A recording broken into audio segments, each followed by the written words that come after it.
Pero para analizar la situación del toque de queda, la situación de esta orden de no sacar vehículos particulares a partir de mañana, estamos ya con el exministro del Interior, José Luis Pérez Guadalupe, que ya está conectado, entiendo, con nosotros vía Skype. Señor Pérez Guadalupe, muy buenas noches. Buenas noches, Omar. Gracias por la posibilidad de conversar con ustedes. No, muchas gracias a usted. En principio, ¿cómo evalúa, digamos, lo drástico de asumir una medida como el toque de queda? Yo creo que son medidas necesarias y ahí, más allá de que tengamos alguna otra opinión, si debió hacerse antes o después, creo que todos debemos de acatar y eso tiene que quedar bien claro. Yo creo que en este momento tenemos todos los peruanos que guardar la unidad. Tenemos a un gobierno, un presidente que está dando unas medidas en base a información que ellos tienen y creo que lo que más tenemos que hacer ahora es más bien acatar esas normatividades y si esto es necesario, yo creo que tenemos que cumplir todos con unanimidad. ¿Cómo debe proceder, y esto es importante, cómo debe proceder la policía, cómo deben proceder las Fuerzas Armadas en medio de un toque de queda, en medio de una emergencia nacional? El presidente no ha querido usar el término toque de queda por más que todos nos suene mucho más familiar porque hay una distancia entre el toque de queda que hemos tenido en, la época de Fujimori con el terrorismo, con esta medida que llamamos comúnmente el toque de queda, porque no estamos frente a un enemigo como puede ser Sendero Luminoso, estamos frente a un enemigo diferente que es justamente la posibilidad de contaminarnos y contagiarnos de este virus. O sea, los militares no van a hacer uso de sus armas, los policías tampoco, más bien son para regular el tránsito que debe haber, y en este caso, ya digo, son medidas extremas, pero que todos tenemos que colaborar, y los policías y los militares también tienen que tomarlo en esa dimensión. No estamos en una situación de guerra, y repito, no es que los enemigos como antes de Sendero Luminoso estaban buscando poner bombas o agredir a algún miembro de las Fuerzas Armadas o policiales, ¿no? Entonces yo creo que es una medida adecuada que todos la debemos de seguir. Lo único que yo diría es que los anuncios son unas horas antes de las medidas que se van a tomar y eso, como tú has mencionado, causa mucha zozobra en la población y hay que tomarlo en cuenta. Es decir, desde lo que hoy se ha dicho de que a las 8 de la noche toque de queda y entonces el Metropolitano cierra y todas las tiendas cierran y todo el mundo desesperado para volver a su casa, hasta el domingo que fue el primer mensaje indicando que cerraban las fronteras con muy poco tiempo de anticipación. Y lo que tenemos, claro, por ejemplo, ahora me dicen que hay como 3.000 alemanes en el Perú. ¿Y cómo sacas a ellos? No solamente son los peruanos, y hay que pensar los peruanos que quieren retornar, sino también los extranjeros que están en este momento en el país. Ya digo. Y el día de hoy se ha generado una gran descoordinación al respecto, ¿no? Lo hemos visto en las calles incluso en este momento. Pero esto responde, señor Pérez Guadalupe, al hecho de que la gente no ha respetado las medidas iniciales de estar en una emergencia, de quedarse en su casa. Yo creo que a estas alturas ya todos los peruanos sabemos las dimensiones y el riesgo que implica el coronavirus. Lo estamos viendo en países desarrollados como Europa, que en verdad tienen que ser un reflejo de lo que nosotros debíamos de prevenir. Es decir, ellos con toda la tecnología y con todo el sistema hospitalario que tiene España, Italia, miren lo que están sufriendo ahora, ¿no es cierto? Porque no tomaron las medidas a tiempo. Nosotros estamos a tiempo y justamente lo que no queremos es llegar a esos extremos. Entonces yo creo que al verse desbordado esto, aunque ya todo el mundo sabe la dimensión del problema, y todavía hay gente que sigue saliendo a la calle, todavía sigue saliendo, digamos, cuando no es necesario, no implica ningún servicio urgente que tenga que darse, por ejemplo, de sanidad, policía, ejército, en las mismas cárceles.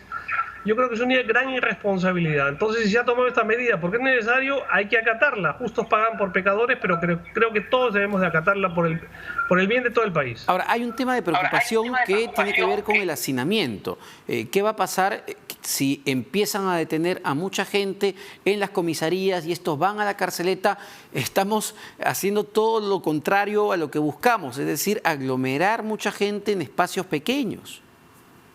Eso es cierto y creo que tiene que pensarse bastante bien porque no ganamos nada, al contrario, podemos potenciar un posible contagio de estas personas irresponsables llevándolas a una comisaría. Y aprovecho, Omar, para decir que tan irresponsables son 7 congresistas antauristas que han ido el día de hoy a visitar Antauro Humala, el penal de Ancón 2. Hace 2 días estaban con abrazos y besos en el Congreso y ahora han entrado 7 personas al penal de Ancón. ¿Y qué va a pasar con los internos si alguno de ellos están contagiados? Perdóneme, en plena emergencia nacional, 7 flamantes padres de la patria han ido a visitar al penal Antauro Humala. Así es, y el día de ayer han entrado 3 y el día de hoy han entrado 7. Hay una disposición legal que los congresistas pueden entrar a todos los penales, pero en este caso no es para cumplir sus labores de congresista, que es supervisión, sino para hacer reuniones políticas. Entonces eso me parece una gran irresponsabilidad, porque creo que todos los peruanos estamos ya cansados de lo que fue el Congreso anterior y no queremos ver a los nuevos congresistas repitiendo las mismas cosas, y en este caso particular la recatafila de congresistas que iban a visitar también a Fujimori, simplemente por reuniones políticas. Es decir, queremos otro congreso y creo que han comenzado con muy mal pie los congresistas de UPP visitando Antauro. ¿Y sabe quiénes son? ¿Tiene el nombre de alguno de ellos? Sí, el mismo Alarcón, el mismo José Antonio, pero todos los mismos. El INPE tiene el nombre de esas 10 personas que han entrado y me parece una gran irresponsabilidad. No, ni siquiera debieron de juramentar como lo hicieron el día lunes, todos tomados de la mano y abrazándose y felicitándose. Una nueva señal terrible para la población en medio de una emergencia. En lo que se busca justamente en estos momentos es que la gente esté en su casa evitando ese tipo de comportamientos. Y le quería preguntar, ya que hablamos de los penales, sobre la situación de los penales en medio de esta emergencia, en medio del coronavirus. ¿Están tomando medidas al respecto? Porque esto también son focos de alta vulnerabilidad. Así es, el INPE está realizando su labor, que ya de por sí es bastante difícil. Se han suspendido todas las visitas, todos los ingresos a los penales, ya digo, salvo lo de estos congresistas irresponsables. Hay un pequeño problema ahora también en el penal de Piura, también por internos que venían de otros penales y que no fueron recibidos por los que ya estaban habitando en esos pabellones. ¿Qué ha pasado ahí? Y es lógico, hay mucha tensión, pero me dicen que ya está controlado por parte del INPE, pero digamos lo que queremos es calma en este momento, y tenemos un hacinamiento, una capacidad de albergue de 40.000 y tenemos 97.000 presos. Y ya lo he dicho, aunque no es el momento como para hablar de esto, de que este gobierno pues no ha construido un solo penal, o sea que aumenta todavía el hacinamiento, pero ahora todos tenemos que cerrar filas y acatar las medidas y evitar justamente estas posibilidades de contagio. Imagínense que mañana hay un brote en Ancón 2, y yo digo, la responsabilidad directa va a ser de estos congresistas irresponsables que han entrado el día de ayer y el día de hoy a visitar Antauro Humala. Ahora, ¿pero qué puede pasar, digamos, si el coronavirus llega a uno de estos penales hacinados? Por ejemplo, el penal de Lurigancho. Esa es una posibilidad y justamente se está pensando en prevención. El INPE ya ha tomado sus medidas, todos están en QAP. Más bien ahora otro problema es cómo se movilizan los empleados del INPE hacia los penales, porque ellos tienen un sistema, los que están en tratamiento de trabajo de 8 horas al día, pero los que están en seguridad tienen un 24/48. Entonces están constantemente en el penal, pero para movilizarse están teniendo problemas ahora. Yo entiendo que están coordinando justamente también con la policía para poder trasladar, que son funciones de absoluta necesidad, de urgencia. Ahí sí no podemos prescindir de los empleados penitenciarios, ¿no? Ahora, ¿cuánto tiempo es viable, señor Pérez Guadalupe, sostener una medida como el toque de queda o la prohibición de circulación de vehículos particulares? Es decir, el presidente de la República ha dictado este estado de emergencia hasta fines de marzo, los 15 días, pero nada nos dice que esto va a acabar ahí. Pero ¿cuánto se puede sostener una medida tan drástica? Bueno, eso es verdad, se han detectado 15 días, esperemos que sean suficientes y no se tenga que prorrogar. Pero a ver, yo creo que se han tomado las medidas adecuadas, y si vemos el contexto internacional, por ejemplo, tenemos un Bolsonaro acá en Brasil, tenemos un Donald Trump o un Johnson en Inglaterra y Trump en Estados Unidos, que al comienzo ni siquiera le dieron importancia a la epidemia. Y ahora, claro, frente a un estudio que se ha hecho del Imperial College, que dice efectivamente el riesgo que implica, recién van a tomar medidas, y aquí en el Perú ya las hemos tomado. Yo he estado la semana pasada en Brasil por temas académicos, y efectivamente todavía la gente se reunía, digamos, en bares, en restaurantes. Todavía la gente se aglomeraba y no se habían tomado las medidas, mientras que ya acá en el Perú sí se habían tomado las medidas adecuadas. Ya digo, siempre decimos llega un poco tarde, bueno, pero miren, miren lo que pasó en los países europeos, que tomaron demasiado tarde. Por lo menos aquí se están tomando las medidas con precaución. ¿Cuánto tiempo aguantaremos? Depende, creo que, de todos los peruanos y de la necesidad.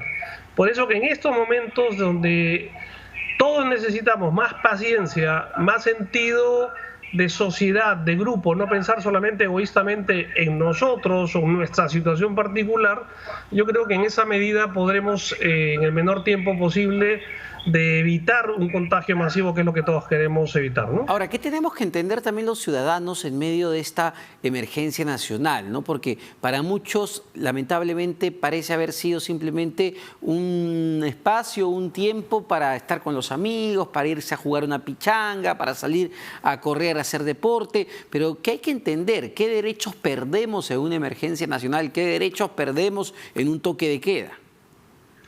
Hay que verlo en el contexto, es decir, se suspenden todas las garantías constitucionales, que básicamente son el libre tránsito y la posibilidad de que la policía pueda intervenir e ingresar a cualquier hogar, lógicamente bajo razones justificadas. Básicamente es eso. Y si es que nosotros no guardamos el toque de queda o las salidas estrictamente para algo necesario, como la farmacia o ir a comprar alimentos, la Policía Nacional tiene el derecho de llevarle a uno a la comisaría. Digamos, básicamente es la restricción de esos derechos constitucionales. Pero más allá no hay, ya digo, no estamos frente a un toque de queda de las épocas del terrorismo, de Sendero Luminoso. O sea que tenemos que ver también a la policía y a las Fuerzas Armadas como nuestros aliados, como las instituciones que están colaborando definitivamente con nosotros, ¿no? Y todos tenemos que colaborar en ese sentido, ¿no? Bueno, sí, en la medida de lo posible, bueno, en todas las oportunidades que podamos, hacerle caso a las directrices que nos da la policía y las Fuerzas Armadas, que están pues también en la primera línea en medio de esta emergencia, con todo el riesgo también para ellos de poder contagiarse. Había de entre tantos mensajes que se lanzan en Facebook, que me pareció muy oportuno, y es: si vemos a un miembro de la Policía Nacional o del Ejército cerca de nuestras casas, con el debido cuidado y con nuestras máscaras, poder llevarles algún refresco, algún alimento, para poder ayudarlos también. Ellos nos están ayudando a nosotros, y hay que tomar conciencia de que todos somos ahora en este momento Policía Nacional, todos somos Fuerzas Armadas, todos somos bomberos. Entonces, también ayudarlos a ellos. Son personas como nosotros que también están dejando a sus familias, a sus casas, están 12 horas o 24 horas en turno, también están, en la medida que van por las calles, con mayor riesgo que nosotros. Creo que mínimamente tendría y correspondería darle algún tipo de ayuda o servicio, ya digo, con una cosa tan sencilla como un refresco o unas galletas, un alimento, para que ellos puedan al menos calmar en algo la labor que están realizando en bien del país. Perfecto, muy gentil, muchas gracias, señor José Luis Pérez Guadalupe, exministro del Interior, dándonos algunas luces sobre las medidas que se han dictado, medidas mucho más drásticas que se han tomado el día de hoy. El toque de queda o la orden de inamovilización empezó a las 8 de la noche, 1 hora y media casi ha transcurrido y la gente tiene que acatar. Ha sido necesario tomar estas medidas porque, como decíamos, muchos chistosos, muchos vivos han aprovechado pues estos días para irse al parque, a jugar, a salir, no han hecho caso y bueno, lo que se tiene que hacer es contener a este bicho antes de que se transmita, se masifique mucho más en nuestro país. Tenemos ya